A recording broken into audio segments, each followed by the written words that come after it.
Wabarakatuh.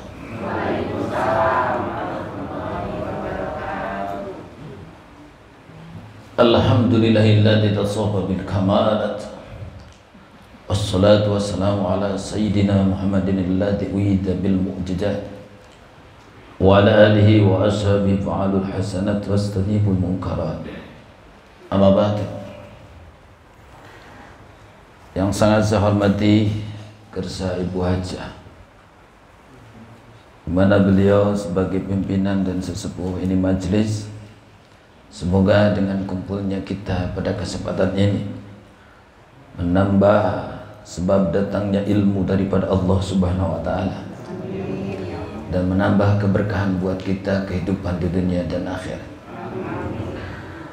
Pertama, alangkah indah dan lebih baiknya sebelum kita mulai, kita sama-sama tanamkan rasa syukur kepada Allah Subhanahu wa taala, di mana pada saat ini kita sedang diberi rezeki yang sangat luar biasa. Rezeki apa? Rezeki diberi kekuatan, rezeki diberi kemampuan untuk hadir di pada majlis yang mulia ini, di mana sebuah kenikmatan buat kita sebagai orang yang iman. Ada merasa ketenangan, ada merasa keteduhan, ada merasa bahagia yang sangat sulit untuk dikatakan ketika kita hadir di majlis ilmu. Ini adalah sebuah pertanda bahwa kita dianugerahi anugerah yang sangat luar biasa. Mesti kita bersyukur dan berdoa. Kenikmatan hadir di majlis ta'lim, kenikmatan hadir bersama orang-orang soleh, mudah-mudahan tidak Allah cabut sampai kita ada di alam arwah. Amin ya rabbal alamin.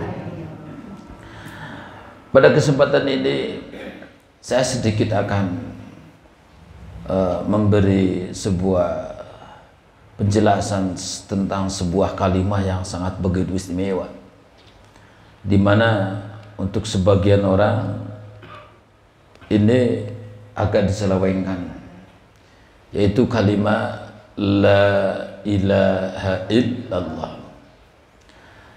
Sebagian ulama mengatakan bahwa la ilaha illallah miftahul jannah. Kalimat la ilaha illallah itu saking begitu istimewanya menjadi kuncinya surga Allah Subhanahu wa taala.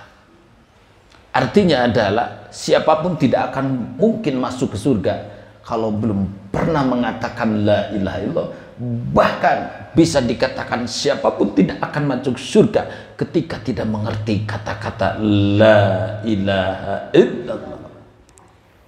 Bahkan para ulama berpendapat, jika kita sedang menghadapi orang yang sedang sakaratul maut, maka kita yang hadir disunatkan untuk menalkin, untuk sama-sama menggiring kalimat la ilaha illallah kepada saudara atau orang tua kita yang sedang ada dalam sakaratul maut.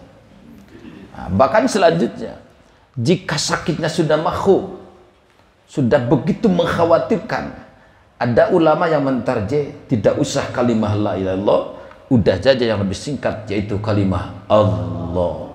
Kenapa? Karena sebagian ulama berpendapat ketika sudah makhluk, ketika sudah lebih dekat terhadap tanda-tanda kematian, yang sangat ditakutkan adalah ketika mengucapkan la ilaha, nah, belum illallah sudah dicabut nyawa. Maka yang sudah makhluk, yang sudah begitu mengkhawatirkan, yang lebih simple Allah, Allah, Allah. Nah, kalimat Allah tidak akan lebih mengurangi daripada la ilaha illallah nisbat jika keluar daripada orang yang iman. Bahkan kata Allah akan sangat beda jika keluar kepada seseorang yang ruhnya hidup. Kata Allah yang keluar dari seseorang yang dianggap suci oleh Allah, minimal walaupun wali ada orang soleh, nilainya akan mengandung sebuah makna yang sangat luar biasa. Nah, saya akan katakan di sini bahwa kata-kata la ilaha illallah itu kita sebagai muslim bukan cuma gemar dan sering mengatakan, tapi lebih penting adalah kita harus mengaplikasikan arti dan makna la ilaha illallah. Sebagaimana kita ketahui, Kata-kata la ilaha illallah itu artinya adalah tiada Tuhan yang wajib kita sembah kecuali Allah Subhanahu wa ta'ala. Kita harus mesti yakin siapapun bukan Tuhan untuk kita. Siapapun tidak boleh disandingkan dengan Allah. Siapapun tidak boleh kita samakan dengan Allah. Andai pun kita menghormati suami, maka suami tidak akan setara dengan Allah. Andai pun kita menghormati seorang yang anggap kita istimewa, maka tidak akan setara dengan Allah. Siapapun yang anggap kita harus junjung tinggi, maka tidak akan setara dengan Allah. Cuma Allah lah yang wajib kita sembah sebaik-baiknya. Nah, maka daripada itu pantas jika sebagian para ulama dalam kitab Syarah Safinah itu dikatakan bahwa ada makna yang terselubung dari kata-kata la ilaha illallah. Kenapa? Jika kita hitung kalimah la ilaha illallah itu hurufnya akan terjadi 12 huruf. Oh, toh ternyata kenapa tadi itu dikatakan bahwa la ilaha jadi kunci surga? Oh, ternyata yang 12 huruf ini mengandung 6 kewajiban ibadah dohir dan 6 kewajiban ibadah batin yang mesti kita laksanakan. Artinya adalah setelah kita tahu makna dohir daripada la ilaha illallah, yaitu tiada Tuhan yang wajib sembah kecuali Allah, maka wajib kita mengatakan dan melaksanakan apa yang terkandung daripada 12 huruf yang terkandung dalam la ilaha illallah. Dalam kitab Syarah Safinah dikatakan bahwa ada 12 makna yang terselubung yang terkandung dalam kalimah la ilaha yang terjadi, yang terbuat daripada 12 huruf itu. Yang 6 kewajiban dohir, yang 6 kewajiban batin. Mana yang kewajiban dohir? Satu adalah wat toharoh, pat toharoh, bersuci, Bu. Maaf ya, jangankan orang biasa, orang yang getol saja sholatnya, katakanlah sehari bisa 100 rakaat, jika toharohnya nggak betul, no di hadapan Allah. Di awalnya kita harus bisa bersuci. Dari mana? Dari mulai kita menyucikan najis, dari kita mulai menyucikan dari hadas kecil yang dinamakan wudu, dari kita mulai menghilangkan hadas besar yaitu dari yang dinamakan hadus itu. Mandi besar kita harus wajib tahu. Maaf ya, kadang ada orang nih belum benar dalam wudunya. Kita belajar dari sekarang. Contoh kecil nih. Kalau menurut Imam Syafi'i ini, kita kan ngaji Imam Syafi'i dulu. Boleh kita nakut paham, nggak apa-apa sebetulnya. Cuma kita nggak boleh talpe. Selama ini kan kita ngaji madhab Imam Syafi'i, jadi udah aja kita fokus madhab Syafi'i. Dalam madhab Imam Syafi'i, dalam kewajiban fardu wudu itu mayoritas goslu. Tidak ada masu, yang masu cuma satu. Goslu itu diterjemah dalam kitab Sulamul Mundab, ajriyanul ma'i. Air itu harus mengalir. Kalau tidak mengalir, masu namanya. Itu wudunya nggak sah, Bu. Mana yang wajib goslu itu? Satu adalah seluruh muka, dua adalah tangan, dari ujung jari, bukan dari sini, Bu. Kok yang pertama kan udah, itu mah yang sunnah. Nggak apa-apa nggak dilakukan juga. Yang wajib itu, yang ketika kita mensucikan tangan itu dari ujung jari ini sampai dengan sikutnya. Ini hukumnya bukan sunat, fardu. Nah ini bukan masu tapi goslu. Jadi satu adalah seluruh muka, kedua adalah tangan, ketiga adalah kaki. Nah, kan fardu itu jumlah 6. Satu niat, kedua adalah mensucikan atau memandikan dengan yang tadi jirian rumah itu adalah muka. Kedua adalah kedua tangan. Ketiga adalah keempat adalah mengusap kepala. Nah, kelima adalah kaki. Keenam adalah tartib. Nah, yang 3 wajib goslu. Mana?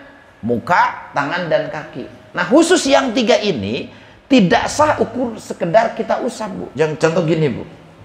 Ini madhab Syafi'i ya. Ini Ibu wudu nih. Wudu. Ternyata air datangnya bukan di atas, tapi di tengah gini nih. Selanjutnya, ibu atau bapak ditarik ke atas. Nah, menurut Imam Syafi'i ini bukan goslu, masu namanya. Jadi yang namanya kan guslu itu harus jiriyanul ma'i, artinya air harus mengalir. Yang namanya mengalir itu otomatis harus dari atas ke bawah. Kalau dari bawah ke atas namanya masuk, bahasa Arabnya, artinya mengusap. Ya, jadi sebagai langkah kita hati-hati dan supaya benar wudunya, maka pastikan supaya tidak membadirkan air, pertama datang juga air harus dari atas. Nah, kita dorong ke bawah, termasuk guslu juga. Jadi pertama datang jangan di tengah, apalagi di bawah. Andai pertama datang di tengah, sah saja. Cuma yang atas harus kembali. Contoh gini, Bu. Ibu pertama wudhu, datang air di sini nih. Nggak apa-apa, sah saja. Yang penting pas karena kita niat. Cuma yang ini kan belum ini. Jadi artinya ini harus balik lagi. Maka untuk menghemat air, udah aja dari awal, dari atas aja deh. Yang pertama datang, truk, kita niat dalam hati. Niat saya wudhu, ngilangin hadas kecil, lillahi ta'ala. Kita dorong ke bawah. Ini udah. Bahkan andai dengan satu kali saja seluruh muka kita kekena air, selesai. 2 dan 3 sunat. Beda lagi kalau datangnya air pertama itu di tengah. Gak mungkin selesai satu kali. Otomatis harus ditambah keduanya sampai seluruhnya kena air yang mengalir. Yang ngalir itu adalah dari atas ke bawah. Itu muka termasuk tangan. Saya pernah lihat orang udah wudhu, ternyata di pelba ini tangannya itu di sininya masih putih, nggak keairin. Nah tetap nggak sah. Satu ujung jarum saja yang nggak kena air, yang nggak salah.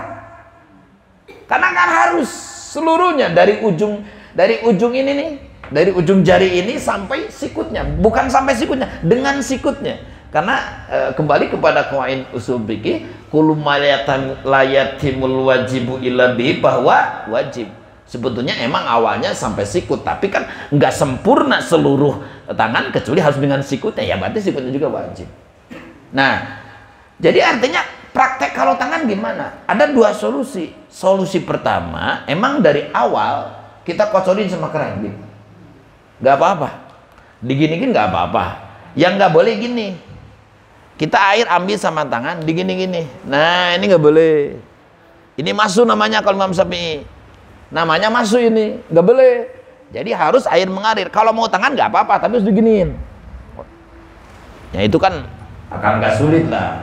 Pakai kita sesiuk apa gitu, langsung dikocorin nggak apa-apa. Yang nggak boleh itu diambil di sini atau kita alirin di sini, tapi seluruhnya digini-gini sisanya nggak boleh. Jadi seluruhnya harus dipastikan air mengalir. Kayak ini kalau di keran itu gini, di bulat-bulat, Bu. Nah, hati-hati kalau ibu pakai cincin. Kalau cincin ibu ternyata cincinnya itu enggak logor ya, sempit banget, heret, apa sih bahasa Indonesianya? Sereg ya, Bu. Ah, baiklah. Karena menurut Bu Haji harus bahasa Indonesia, Pak Ustaz. Anak saya kuliah di UI. Anak buah juga ada orang Jawa. Just simple. Saya mah oke-oke aja, Bu. Karena kebetulan saya juga kalau bikin konten YouTube ya pakai bahasa Indonesia. Alhamdulillah hari ini udah 4.000 jam tayang lebih. Udah sampai 1.700 dalam 3-4 bulan. Cuma yang ngurusnya anak-anak. Kita kan harus dakwah di media juga. Kasihan lah di luar sana di tontonan YouTube itu sampah semua. Kita bikin ngaji kali-kali. Kembali lagi, Bu. Jadi satu muka, kedua tangan, yang ketiga yang wajib ghusl itu kaki, Bu. Jadi kaki kita dari ujung kakinya termasuk bawahnya nih. Nah, sampai ini tungkaknya itu wajib semua. Hati-hati jika di bawah kaki itu ada sesuatu yang dapat mencegah daripada kenanya air kepada kulit kita. Enggak sah itu. Seperti kita sebelumnya pernah nempel cat, bersihin dulu. Atau siapa tahu ada nasi yang kering, itu harus dibersihin dulu karena itu dapat mencegah menyerapnya air kepada kulit. Nggak sah itu. Nah, yang 3 itu ghusl, kecuali yang 1 itu masuk. Apa? Kulit kepala. Kulit kepala itu ada 2 solusi. 1 boleh rambutnya, nggak apa-apa. Kita nggak usah ke dalam, nggak apa-apa. Atau kulitnya nggak apa-apa. Seperti orang yang botak, nggak apa-apa. Cuma catatannya, jika mau rambutnya yang kita usap, wajib rambut yang masih dalam batas kepala, Bu. Kepala di sini tempat posisi yang biasa secara galib tumbuh rambut. Paham ya? Artinya jika rambut ibu panjang, geluyurkan ke depan, ternyata ibu gini wudunya. Allahumma harim sya'ri. Nah ini gak sah. Ibu rambutnya panjang nih, dikedepankan, yang diusap ini gak sah. Tapi kalau rambut yang posisinya di tempat biasa jadi rambut, di kepala biasa tempat jadinya rambut, model di sini, nggak apa-apa. Di belakang nggak apa-apa, Bu. Di pinggir nggak apa-apa. Di depan nggak apa-apa. Bebas itu. Yang nggak boleh itu rambutnya ibu kedepankan atau rambutnya ibu kebelakangkan, yang diusap yang paling belakang. Yang nggak ngepas dengan tempat kepala jadinya rambut secara biasa. Nah itu nggak sah, Bu. Contoh kasus seperti orang yang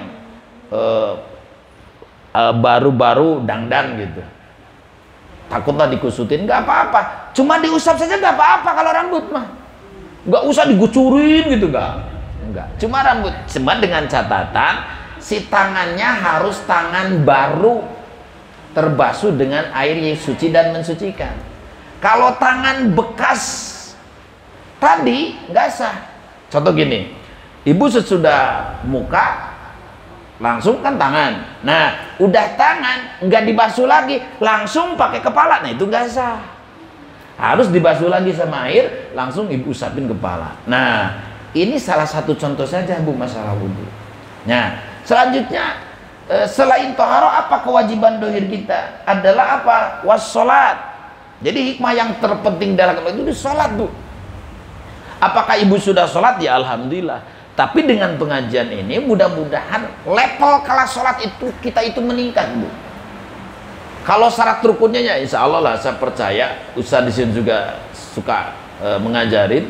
Tapi dalam konteks ini saya ingin mengambil perkataan Imam Ghazali gitu. Di mana kalau menurut Imam Ghazali, Bu, sholat itu mesti khusyuk itu. Mesti khusyuk. Kalau Imam Syafi'i sunnah, nggak wajib. Kalau Imam Ghazali wajib khusyuk. Oke, kita ambil saja pendapat Syafi'i bahwa kita dianjurkan sholat itu khusyuk. Pertanyaannya adalah khusyuk itu apa sih? Karena di satu situasi ternyata dipandang jelek ketika seseorang sholat tapi sholatnya sambil nangis. Itu jelek, makruh itu. Makruh itu, Bu. Kok makruh? Kok nggak bagus? Kan itu khusyuk, belum tentu. Tapi yang makruh ini catat, nangis sambil sholat kalau ternyata jadi timbul suara. Kalau cuma sendu, sedih, justru itu dianjurkan. Karena filosofi menurut ulama sufi, sholat itu beda dengan khutbah, kebalikan gitu. Kalau khutbah, khotib harus gagah, harus mempertontonkan seseorang yang siap perang. Itu khotib harus gagah gitu. Sangat tidak dianjurkan seorang khotib ternyata pelia-pelia gitu. Nah, kebalikan daripada sholat. Kalau kita sholat, Bu, dianjurkan kita lemas deh. Kita ngebayangin kayak besok mati. Jadi hawanya kalau kita sholat bagusnya serba lemes, serba khusyuk, serba mengingat tentang kematian. Maka dianjurkan ketika kita mau sholat, apapun yang akan menjadikan kita terbawa arus pikiran, hilangkan dulu. Contoh, kita mau sholat ternyata lapar, jangan dulu sholat, Bu. Itu aturan fikihnya juga. Kalau ibu waktunya masih panjang, adanya baru, tapi ibu mau sholat ternyata lapar, jangan dulu sholat. Kenapa? Karena ditakutkan ketika sholat ingin makan, kan nggak bagus. Termasuk dalam kitab fikih diterangkan, ibu ketika mau sholat, mau jima sama suami, jangan dulu, jima dulu aja. Ini bukan lelucon, Bu. Ibu mau sholat, ternyata nggak kuat nih, nggak kuat, merangsang gitu, nggak kuat dia suami karena kebetulan pulang dari Jakarta 2 bulan nggak ketemu, nggak kuat. Jangan dulu sholat, Bu. Ke kamar dulu aja sama suami. Kenapa? Karena kalau waktu itu sholat, ternyata waktu sholat ingat melulu, ini jadi makruh. Tapi dengan catatan waktunya masih panjang. Kalau waktu sudah serempet, ya mau hilang uang, mau konsekuensi ada yang marahin, ya sholat lah, kumaha kewe lah gitu. Saya dulu pernah ada kasus, saya itu dulu lagi bujangan insya Allah lah termasuk pengembara gitu. Jadi kalau satu saat saya pernah berangkat dari Banjar mau jarah ke Pamijahan. Jadi dulu itu kalau dawen untuk mengecas itu di Makom dulu saya lagi bujang. Nah kasusnya dikarenakan dari Tasik ke Pamijahan kan jauh Bu. Kita pakai bis, namanya bisnya Laste. Laste itu penumpang terakhir lah kalau bahasa orang Tasik gitu. Nah kebetulan saya belum sholat asar. Nah daerah Karangnunggal itu mau maghrib. Dalam pikiran saya, kalau saya turun, konsekuensinya saya nggak dapat mobil lagi. Karena itu Laste, mobil terakhir untuk ke Pamijahan dari Cilemang kalau dulu ya, terminal Cilemang. Kalau saya turun, saya bisa sholat asar. Cuma konsekuensinya saya nggak dapat mobil lagi. Kalau saya lanjut ke Pamijahan, saya dapat mobil itu sampai ke Pamijahan malam. Cuma saya nggak sholat. Keputusan waktu itu mana yang saya ambil? Saya turun, nggak apa-apa. Saya hilang ongkos, nggak apa-apa. Saya nginep di jalan nggak apa-apa. Kok saya masih bujangan deh gitu. Waktu itu kan masih bujangan. Saya turun Bu. Saya turun sholat asar ketemu setengah 6. Kan masih ada setengah 6. Karena maghrib kan jam 6 lah kira-kira. Subhanallah. Apa yang dikatakan oleh Allah ketika seseorang memilih akhirat dan menyampingkan dunia ketika bertolak belakang seperti kejadian saya itu, apa yang terjadi? Saya waktu itu turun di sebuah masjid. Saya sholat asar, termasuk sholat maghrib di sana. Ada orang yang bukan saudara, ternyata baik luar biasa. Saya dibawa ke rumah, dikasih makan sama tempe hangat. Saya masih ingat. Nasi hangat, luar biasa. Dikasih kamar tidur, luar biasa itu. Jadi kita besoknya jadi pres. Nikmatan luar biasa. Coba bayangin, kalau saya waktu itu diterusin perjalanan, sholat asar saya akan hilang, bahkan sampai maghrib. Tapi sampai Pamijahan kan akan isya itu. Maghrib dan asar saya hilang, saya dapat apa? Dunia belum tentu, akhirat udah hilang. Ini salah satu kisah saja. Mungkin di ibu juga akan terjadi hal demikian, walaupun warnanya beda. Jangan ragu ketika dua perkara bertolak belakang, maka kita wajib memilih akhirat. Jangan ragu. Satu saat keduniaan akan diganti oleh Allah Subhanahu wa Ta'ala. Contoh, kita sebetulnya butuh nih. Sebetulnya butuh. Kok masalah akhirat? Allahu Akbar. Tiap hari itu, tiap kita memandang pandangan mata itu selalu banyak yang mesti kita bantu. Ini zaman sekarang. Karena maaf ya, menurut saya negara dalam kondisi tidak baik-baik saja. Kalau menurut saya. Tapi unik, orang nggak pada tahu. Karena dihebohkan, disibukkan dengan masalah malas. Sebetulnya kita itu lagi kalau boneka gimana ya, kalau anak kecil lah lagi iming-imingin supaya apa gitu. Sebenarnya negara lagi bangkrut nih. Coba berapa persen, 100% naiknya hutang, udah bangkrut. Maka kita itu sekarang harus ada kepedulian. Tapi di samping peduli, orang-orang jangan malas juga. Masa harus dibeli melulu? Jadi pusing ya. Jadi seninya dalam kehidupan sekarang itu, kita harus kerja keras gitu. Yang diberi kemampuan agak besar harus peduli, tapi kita tidak boleh ya meminta-minta selalu ingin dibantu orang, karena emang ripuh lah gitu. Jadi kita kembali kepada yang tadi. Jadi kewajiban dohir itu adalah satu toharoh, kedua sholat, ketiga zakat. Kalau kita bahas salat zakat banyak Bu, kan intinya zakat itu dua. Satu zakat harta, kedua zakat badan. Zakat badan itu gampang, cuma satu, zakat fitrah. Kalau zakat harta itu banyak. Ada zakat tijaroh, ada zakat emas, ada zakat pertanian, ada zakat banda makdin, banda tambang emas dan perak, ada banda rikaz. Apa rikaz itu? Berbentuk harta karun, di bawah emas dan perak sudah membentuk. Ini sudah membentuk teko, membentuk piring, itu namanya rikaz, wajib zakat. Selain itu tidak wajib zakat. Selain itu tidak wajib zakat. Bagaimana masalah rupiah? Nah itilaf. Kalau menurut saya sih rupiah tetap wajib zakat. Kenapa? Karena andai yang wajib zakat itu cuma yang punya emas dan perak, enak dong. Kenapa? Orang sekarang jarang investasi emas dan perak.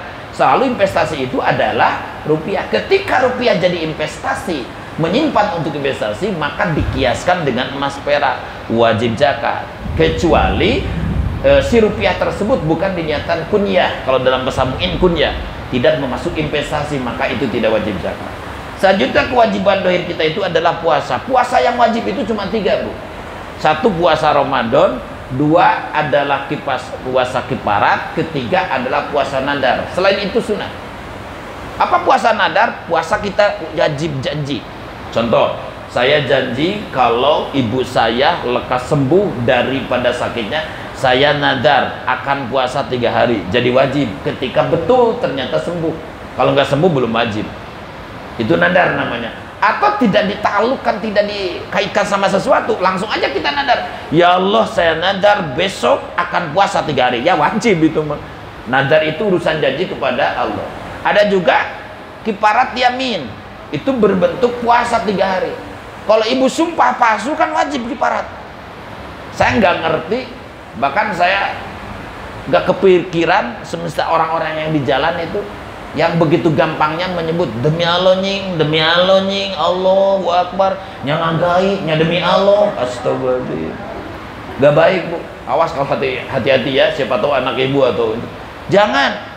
Menurut kita demi Allah itu kata-kata kosam, kata-kata sumpah. Konsekuensi sumpah jika dirumpak ada kiparatnya. Itu puasa 3 hari. Coba kalau 1 hari nyebutkan demi Allah ternyata palsu, berarti berapa? 3 kali 3, 9 hari kita harus puasa. 10 kali berapa itu? Dibuat kita itu mahal demi Allah itu. Jangankan nggak betul, betul dan benar pun jangan dipakai jangan dipakai lalab lah. Jangan terlalu digampangin nyebutkan demi Allah, itu berat buat kita nyebutkan, karena sumpah ada konsekuensinya. Di antaranya ada istilah kiparat yamin. Salah satu kiparat yamin itu adalah puasa 3 hari. Selain puasa kiparat, selain puasa nadar, selain puasa Ramadan, seluruh puasa adalah sunnah. Senin Kemis, puasa Daud, puasa Syawal, puasa Muharram, puasa Rajab, puasa Ayyamul Bid, setiap tanggal 13, 14, 15 tiap bulan, itu seluruhnya sunnah. Selanjutnya kewajiban kita itu adalah munggah haji. Munggah haji itu uniknya 1 umur 1 kali, Bu. Tidak usah mengulangi dalam jangka kecuali ketika melaksanakan haji belum balik. Itu enggak termasuk wajib. Nanti sudah menjadi dewasa, sudah balik, wajib haji lagi. Cuma uniknya adalah wajib haji itu kepada orang yang mampu. Nah, mampu ini ada 2, Bu. 1 mampu secara fisik, 2 mampu secara finansial. Jika mampu secara fisik tapi tidak mampu secara finansial, itu tidak wajib. Cuma perlu dicatat, mampu secara finansial di sini bukan dalam arti punya uang cash 40 juta, bukan, Bu. Ibu punya aset, andai dijual, ibu bisa hidup normal dan sisanya bisa pakai ibu hidup normal, dan yang dijual itu bisa pakai mau haji, maka jatuhnya mau haji ibu itu wajib. Contoh, ibu luas rumah itu 12 meter. Semua anak-anak udah pada rumah. Udah punya rumah. Andai sepotong, separuh ibu jual, akan harga jatuh 40 juta. Dan sisanya ibu bisa hidup normal. Maka ibu jatuh hukumnya wajib itu mengaji. Bukan sunnah. Kenapa? Karena ibu bisa hidup normal. Andai itu dijual, sisanya ibu masih bisa hidup normal. Kecuali rumah ibu cuma 5 meter. Andai itu dijual, ibu akan ngontrak. Nah, itu nggak wajib. Apalagi ada cerita orang punya sawah sampai 100 batak, bilangnya nggak mau dijual buat anak-anak. Nggak wajib, Bu, ngewarisin. Siapa tahu anak-anak kita gak relo jual pakai ke Mekah, Bu. Siap tuh ngejual serang ke Mekah, siap tuh? Siap, dicatat ke malaikat. Wajib, Bu. Kita punya mobil nih, andai kita jual mobil, hidup kita akan tetap normal. Karena emang kita nggak perlu butuh, udah sepuh. Itu mobil wajib dijual untuk ke Mekah, Bu. Bukan sunnah, wajib itu. Kalau cerita saya dulu ya, kan saya makan cerita ke Mekahnya unik lah, sedikit bercerita. Saya itu santri, nikah pun saya nggak seperti umum. Nikah pun saya 40 hari berjamaah nggak ganti. Itu mau nikah, Bu. Sebelum nikah saya nadar harus khotam som 3 tahun. Setelah itu 40 hari sebelum nikah saya nggak berhenti berjemaah, nggak berhenti ngajar ngaji. Setelah hampir 1 tahun rumah tangga, hari Jumat saya di jalan raya ketemu mobil bis Budiman dari Ciamis menuju Jakarta mau munggah haji. Entah apa waktu itu terbayang Ka'bah, saya nangis. Saya dari Jumatan ke rumah telepon sama ibu saya karena ibu saya lagi di Bandung. Ibu saya berjualan di Pasar Induk Caringin waktu itu. Saya telepon, saya mau ke Mekah Bu. Mama, saya mau ke Mekah. Mama Suci nangis. Dari mana uangnya? Dari mana? Pokoknya mau ke Mekah itu. Semenjak itu kan bulan Hapit lah, Syawal Hapit Ragung kan. Sebelum wukuf sekitar bulan Syawal Hapit itu. Semenjak itu saya ketemu kiai, ketemu sepuh, ketemu orang di jalan, sasapu gimana, saya selalu sedekah itu. Saya nempelin doa, doakan ya saya mau ke Mekah. Itu setiap ketemu orang. Itu bulan Syawal Hapit, saya bulan Ramadan udah di Mekah. Nggak setahun. Saya juga agak mimpi gitu, kok ada di Mekah gitu. Nah ceritanya, ya gitulah. Dengan kekuasaan Allah Subhanahu, itu tidak sampai setahun dari peristiwa itu. Nah apalagi ibu-ibu semua yang punya sawah, jual aja buat ke Mekah. Jangan ragu ya. Yang daftarnya lama itu mah urusan manusia. Ya, urusan Allah kan beda. Yang penting kita sudah tekad untuk melaksanakan kewajiban haji. Nah, selanjutnya kewajiban kita itu ada apa? Kewajiban doi itu jihad. Maaf, hilangkan asumsi jihad itu adalah anarkis, Bu. Jihad itu adalah sebuah peperangan yang dimanakan di satu situasi kita diwajibkan untuk mengangkat senjata. Kapan? Wallahu alam. Cuma andai satu saat, kalau analisa saya itu bakal terjadi. Satu saat akan terjadi perang dunia ketiga. Cuma entah kapan. Kalau nanti terjadi perang dunia ketiga, Indonesia diserang sama kafir, masa kita mau tidur-tidur? Kita wajib angkat senjata. Nah, kalau sudah terjadi gitu, maka kita wajib jihad dalam konteks jihad fisabilillah bin nafsi. Kalau sekarang belum saatnya. Cuma kita juga ada kiasan-kiasannya. Jihad bilma, jihad dengan harta walaupun tidak birruh karena belum waktunya. Tapi satu situasi, entah besok atau kapan mungkin saja terjadi, kita wajib angkat senjata. Tapi kalau dengan harta, dengan tenaga, jelas dong itu wajib. Nah, itu kewajiban dohir. Dari 12 yang tadi, yang 6 itu terkandung daripada kalimah Allah adalah kewajiban batin. Nah ini yang sulit. Kenapa? Karena kewajiban batin itu nggak bisa kita lihat dengan kasat mata. Tapi ini tetap yang 6 kewajiban batin kita yang terkandung dalam la ilaha illallah wajib kita laksanakan. Pertama adalah tawakul. Apa tawakul itu? Kita benar-benar bersandar kepada Allah Subhanahu wa ta'ala. Jangan bersandar kepada manusia, jangan bersandar kepada usaha, jangan bersandar kepada dokter. Bersandarlah kepada Allah Subhanahu wa ta'ala. Tapi awas, hati-hati. Sifat tawakal itu urusan hati, bukan urusan badan. Ini yang suka kebalik nih. Jadi tawakal itu urusan hati, bukan urusan badan. Apa artinya? Kalau urusan hati adalah tawakal, urusan jasad dan badan adalah ikhtiar. Maka itu harus sinkron. Celakanya orang adalah ketika urusan hati dipakai badan. Nah ini jadi kebalik. Contoh kasusnya gini. Mak, udur, muhun, mate tosamingon, titiasa tua. Nah, mate berobat, ada mama pasrah we ka Allah. Goblok teteh. Salah, pasrah mah urusan hati. Ya ari dohir mah ikhtiar. Pantasna ku bodrek, pantasna ka mantri, pantasna ka dokter, pantasna diopname, kumaha cek ahli na panyakit. Hate mah tatagenan ka Allah. Dohir mah awak kudu gerak. Paham teu? Logikana mah kieu. Mate lapar muhun, mate teh anjing tos tua. Cing naon solusina? Laras teh mun ah mama pasrah we da wareg mati Allah. Gelo tah. Non itu lapar tuang nyangu. Teu boga sangunana usaha. Lain sare wae.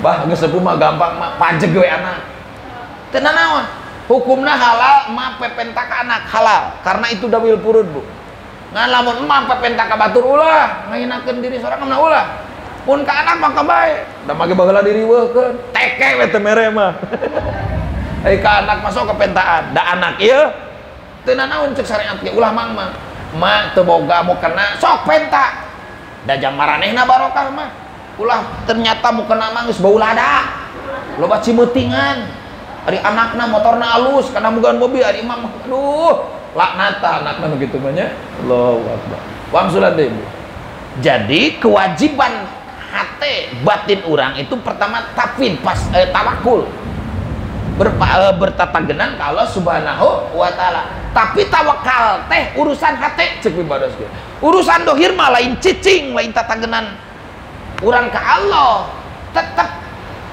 alurkeun ejeug ikhtiar dohir naon sababna kieu rahasiana Bu sanes kanten perkara teh dijantenkeun ku Allah eta rahasiana mah ngan Allah ngajantenkeun sesuatu sok mase sabab kantos contoh bisa terpercanten urang buktos kabiasaanana lamun urang raheut tah disaatkeun getih raheut teh kusaha ku Allah leres teu urang teh raheut biji getih tah disaatkeun getih teh lain kudu sanes ku Allah ngan Allah sok mere sabab tara ujug-ujug mere saatna getih dina raheut teh kayaning ku obat merah kayaning ku betadin kayaning ku bogol cau sanu ngerasakeun mah Allah ngan Allah sok mere sabab kartos teh contoh lah nu paling nyata nu ngadatakeun wareg teh Allah lain saja Allah ngan Allah sok mere sabab kayaning ngadatangkeun tuangan panempat tuangan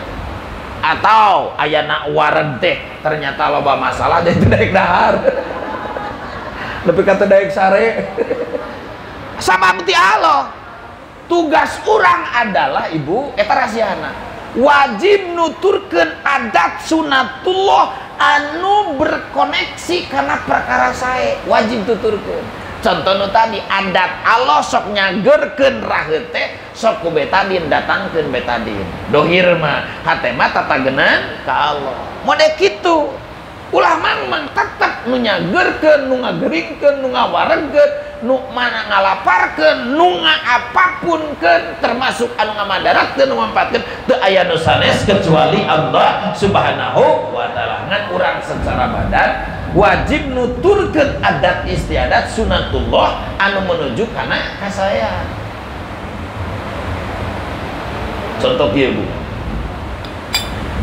dibadas namanya keneh jeung barudak maca kitab taklim muta'alim ternyata unik Bu dalam kitab muta'alim itu aya bahasa kieu di bawah ahli bahasanya kalau mau produk kalimat Arabna kan bakal ribet jeung Ibu kieu lah istilahnya kesuksesan itu anugerah ti Allah tapi selalu dan selamanya kesuksesan tiba heula nepi ka ayeuna nepi ka jaga itu terdiri daripada dua Bu satu himmatun aliyah dua jiddun satu cita-cita yang tinggi kedua sungguh-sungguh tiba heula kantos teu jadi urang lamun hayang sukses syaratna nu sok ku Allah dikersakeun syaratna dua satu punya cita-cita tinggi kedua adalah sungguh-sungguh lamun eta jarang kejadian jalma sukses contoh model kieu ibu icalan di pasar ditaros oh icalan di pasar mohon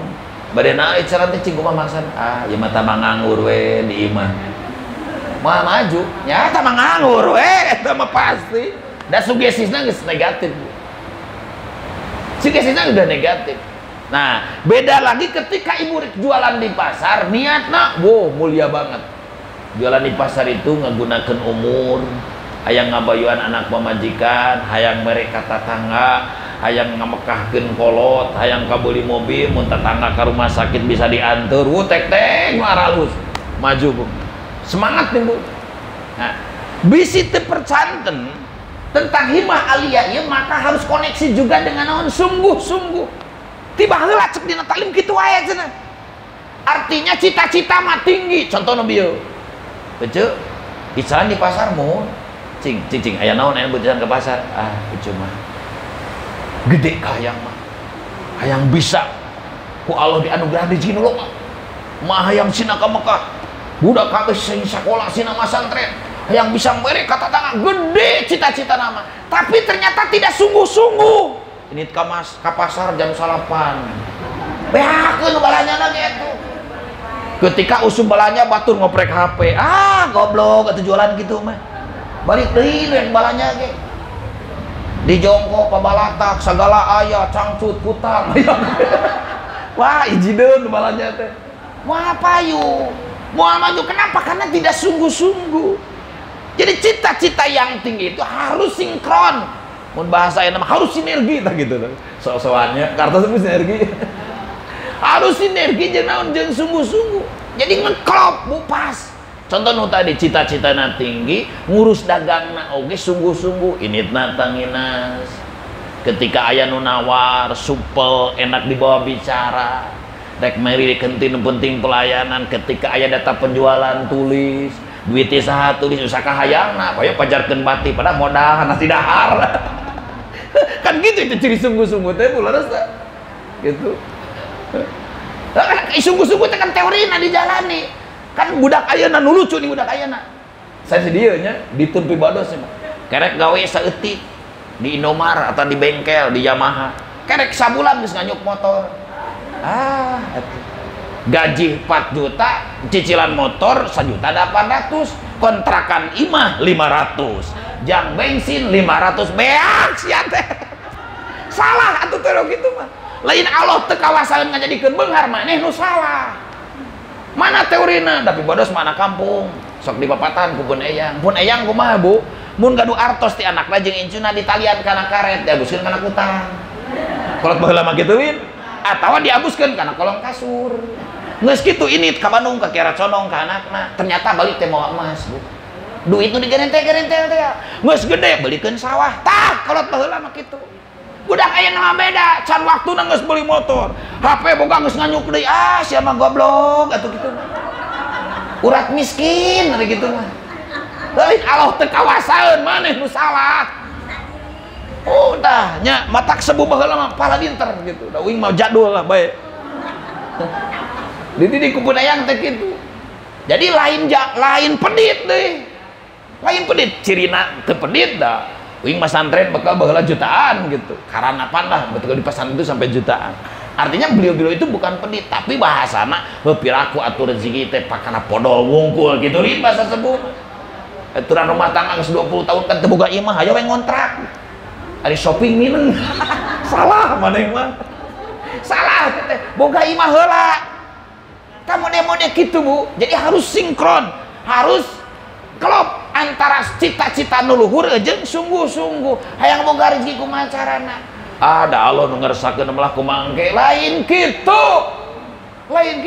ya mah lain batur nya pi baru kaduargi da lain batur dulur sorangan menak wartos tiraka bejakeun ka si Amang cenah mau nganyuk mobil Allahu Akbar nganyuk mobil herang geura imah ngontrak imah cicileun kene cicileun arisan bayareun kene usaha ukur 3 juta sabulan ari maneh ngimpi urang ini sabulan puluhan juta Allahu Akbar salah gitu teh salah gitu kamu deh gitu tuturkeun nya tuturkeun teori-teori artinya orang sungguh ngeklop cita-cita luhur jeung sungguh-sungguh disamaraan dibingkai dengan doa dan ibadah jadi tah secara teori mah cara teorinya walau alam cuma secara teori itu klop secara teori walaupun bibados nya sanes tos rumah satiasa tapi ini tiasa dibuktoskan dengan teori-teori ku para ulama disebat-sebat gitu. Jadi wang surandai kewajiban itu adalah tawakul bangsa batin termasuk takwil pasrah kalau teh ya jadinya sobar teh kumaha sobar aya 2 bu 1 sobar alal bala wal mihan 2 as-sabru ala ta'at 1 sobar ketika ku Allah diberi musibah jeung balayu 2 sobar ketika ngalakonan ta'at jadi jelema ulah licik menang nikmat atau nah ketika menang musibah amak-amakan ulah gitu nikmat di Allah musibah pun di Allah leres apa itu musibah simpel sebetulnya cek ilmu syariat apapun untuk mata karaos kana mana ngaranna musibah Bu. Cek kasarna ti tajong wungkul be seueul kana mana musibah. Maka cek para ulama ketika menang musibah disunatkeun ngucapkeun innalillahi wa inna ilaihi rajiun. Jadi cek urang mah innalillahi teh lain aya nu maot wungkul. Contoh kasusna kieu, ibu ti tajong innalillahi ari maneh ngareureuwasahan nu maot. Lain aya nu maot wungkul, maneh nu boloho. Menang musibah termasuk ti tajong oge sunat maca innalillahi wa inna ilaihi rajiun. Termasuk tukang kredit nagih maca innalillahi punten nu ngiriditnya. Aduh siga nyawan lain nyawan. Halo pernah wing itu ceramah itu aya budak leutik ngobrol aya ibu-ibu ngobrol ari aa sok asa nyawannya sok asa ka abi sanes maksudna mah ini mah ilmu Bu. Wangsulan itu tadi. Jadi kewajiban orang itu batin itu saat napas raka Allah adalah sobar. Sobar terhadap musibah termasuk sobar terhadap taat. Berat. Mun ibu ngaos sayang istiqomah teh berat. Punten. Lamun satu saat upama teh ada Bu Haji ge sami jaminya bakal pupus. Bu Haji batas pupus atau ibadah tas pupus. Ibu bakal jadi majelis sain teh di dia. Buah-buah hadir teh karena Bu Haji. Mun Bu Haji teu pupus, tas pupus, buah-buah jadi teu ngaji. Buah-buah upama teh mah ka dieu teh peda aya ustadan anu jauh gitu. Siapa tahu lamun ustad anu seket mah bahasana ustad sikukut. Jadi embung ngaji teh. Nah itu nanti ada sebuah resiko Bu. Taat itu harus istiqomah, jangan karena apapun, harus karena Allah Subhanahu wa taala. Berat ini Bu. Emang berat. Tapi mesti supaya mendapat keberkahan anugerah luar biasa, taat itu harus sobar. Kudu mirilik tetap. Maka cek sepuh termasuk cek kitab, kasayan anu saya itu bukan nu seueur Bu. Saalit tapi mirilik. Ibu teu kedah ayeuna salat sunat teh 12 rakaat, hari isukna pre 3 bulan. Tah teu leres teh naon sababna jadi roktok tuur. Kedana aku matos bae 2 rakaat ke salat sunat kan ulah poe. Mun dianalogikeun ku wibados mah kieu. Budak ngora ini ka sawah, macul nu saha nu bapana setengah jam. Tereh menang tas setengah kotak. Geus kitu cinutut dina galang molor. Budak ngora eta. Bener gancang mau setengah jam beak setengah kotak. Beda deui jeung sepuh angkat kecok paling eureun 15 menit dar deui nepi ka lohor teh meunang tas sakotak satengah. Istiqomah. Ai sepuh beda nyoba nyeri cangkeng molor. Tamu deh kitu ulah kitu goreng. Bebere kota tomplokan ai kaduna jadi eueuhan. Kapok ai jadi tahu lah gitu penting mirilik kanger.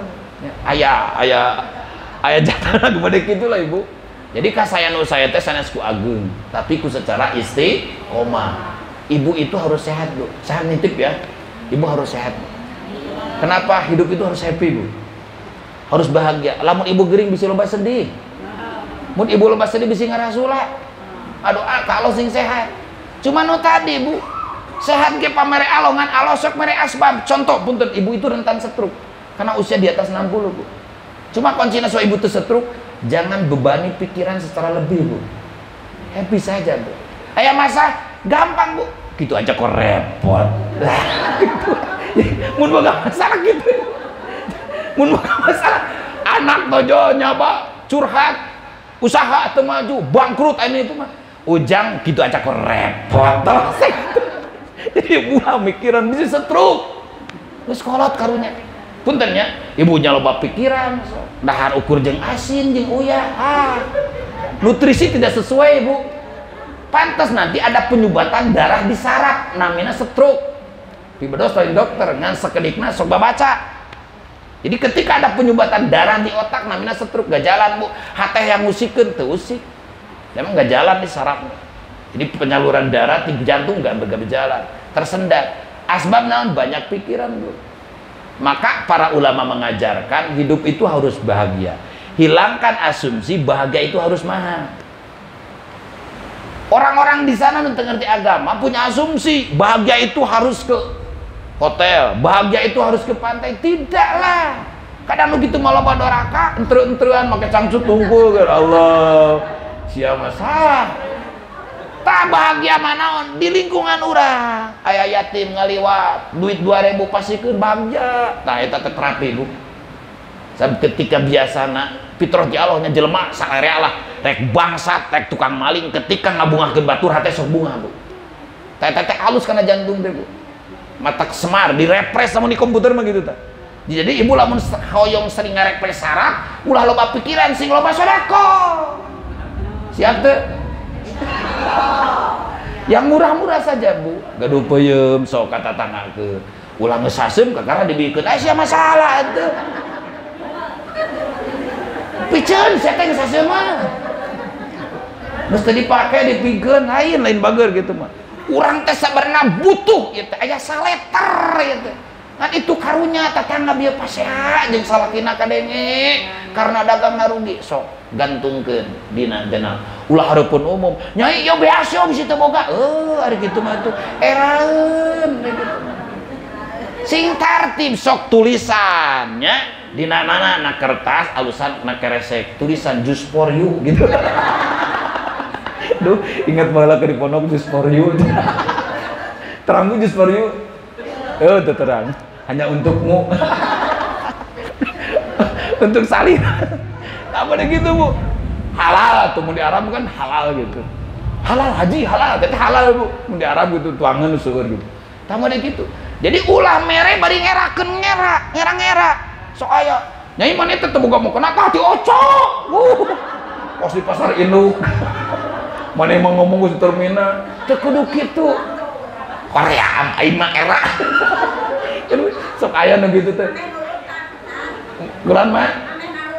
Oh, mohon. Saya ada gitu, Mama. Halo, Akbar. Nya lurus. Tapi aya nu unik mah. Aya di hiji tempat dibejakeun ngada makasan ngadat. Pun bapak ngadoskeun Haji Maman namina. Di pasar di Masjid Pasar Induk. Anjeunna sodako ka masjid di Jumahan diumumkeun. Ngadat diteungel nu ngumumkeun. Ari sia aing mah mung aya nu apa maneh diumumkeun di masjid aing mah cenah batal. Duh aya nu kitu nya, Bu. Mungeun batur masyhur teh. Tapi unikna di lain pihak aya nu teu balik. Sadayana hayang ngaran manehna. Masjid contoh ngaranna Junaid, Masjid Junaid. Nyeun mobil Junaid, boga motor tulisan Junaid. Astagfirullah. Terlalu bahaya tetep, Bu. Matak nyesatkeun batur. Baheula aya nami pasapon, Bu. Pasapon teh tukang sasapu di sawah di sekolah. Mun sasapu di sawah. Papaliut, Bu. Lama itu ibadah enak teh ngomong hareupeun umus ka 4 kali ti pagi, Bu. Pagi ngaji santri jam 8 ka undangan. Harus nyerahkeun nampi panganten di Limbangan. Lohor ngaji di rumah, Bu. Beres asar wiridan teh kaburu. Supir ge di buburu namanya. Wajar biar Bapak Liut nih. Wangsuran deh. Ulah sampaikan orang hayang ngetop di hareupeun tidak boleh lah. Contoh baheula aya pasapon tukang sasapu di sekolah namina Sujai. Sagala hayang apaleun barudak sakola we. Nyieun pamupus tulisan Sujai. Baheula kan panunyuk punya. Nyieun panunyuk tulisan Sujai termasuk nyieun figura di tulisan Sujai. Baheula teh palembah Presiden teh Megawati. Figura kan lebetan yang foto Megawati pas guru kalem pas guru nerangkeun pejabat waktu itu ditemong geus foto teh ka budak sekolah barudak ieu saha da aya tulisan teh bring Sujai tah Allahu Akbar maknya Ibu Megawati disebut Sujai akibat pi omonganna jelema nu hayang kapuji ku batu tah ibu ge teu kudu lah. Ibu lamun teh mah cenah Bu ibu imas pamate mah. Jagang nyen masjid teu kudu nyebutkeun Masjid Al-Masito teu kudu. Mode kieu lah Masjid Al-Ikhlas anu nyeuna laria. Teu kudu da lomba uningan gitu. Tas wangsuran deui. Itu kewajiban batin orang itu sobat ridho. Ridho teh naon? ibu siap batin narima naon nu dibagikan ku Allah. Contoh nunggus pastinya ibu teh dikersakan jadi orang Garut, ulah berontak yang jadi orang California. Alah, Allah, aduh mambung bosen, cecing di Garut teh, hayang pindah ke Wanaraja. Hayang pindah ke luar negeri, teu meunang, Bu. Kenapa? Karena masing-masing punya keistimewaan. Boleh saja, Bu, di luar sana mau di luar negeri sebagai gemerlap. Tapi beda jeung di urang mah isya pengajian, di sana mau ngaji kan tutup-tutup gitu. Tetap apapun babagiti Allah termasuk putra ulah berontak. Urang dikersakeun boga budak teh bangor kitu. Tarima da eta teh ti Allah. Ka dididik ulah berontak. Allah genti budak abi ulah eta ya Allah.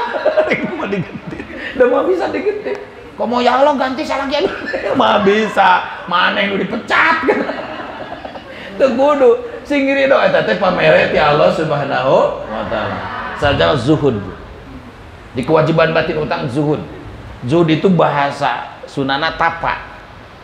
Tapi zuhud itu tidak berkaitan dengan nominal, Bu. Contohlah, apakah zuhud itu harus miskin? Tidak. Atau balikan, apakah zuhud itu harus kaya? Tidak, Bu.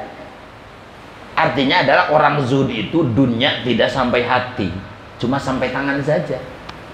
Boleh saja orang miskin ternyata itu jalma hubud dunia, bukan zuhud. Contoh kasus gini, orang miskin di rumah cuma punya piring 10. Piring itu dijemur karena habis dicuci. Ketika dijemur, dia lagi sholat inget takut itu piring ternyata kayak anjing atau ngadupak nanti pecah. Ingat kalau sholat itu orang miskin, termasuk orang hubud dunia. Ada lagi orang kaya, pabriknya di mana-mana, hartanya di mana. Ketika sholat tenang aja. Kok perusahaan ada yang ngurus? Udah ada manajemennya. Kita masih sholatnya tiap hari, sedekah ngapain, tahajud gitu. Ini bukan orang hubud dunia, walaupun kaya. Artinya miskin bisa hubud dunia. Tidak zuhud ketika kemiskinan, ternyata hatinya selalu ingat terhadap kemiskinan. Maka yang penting itu hati.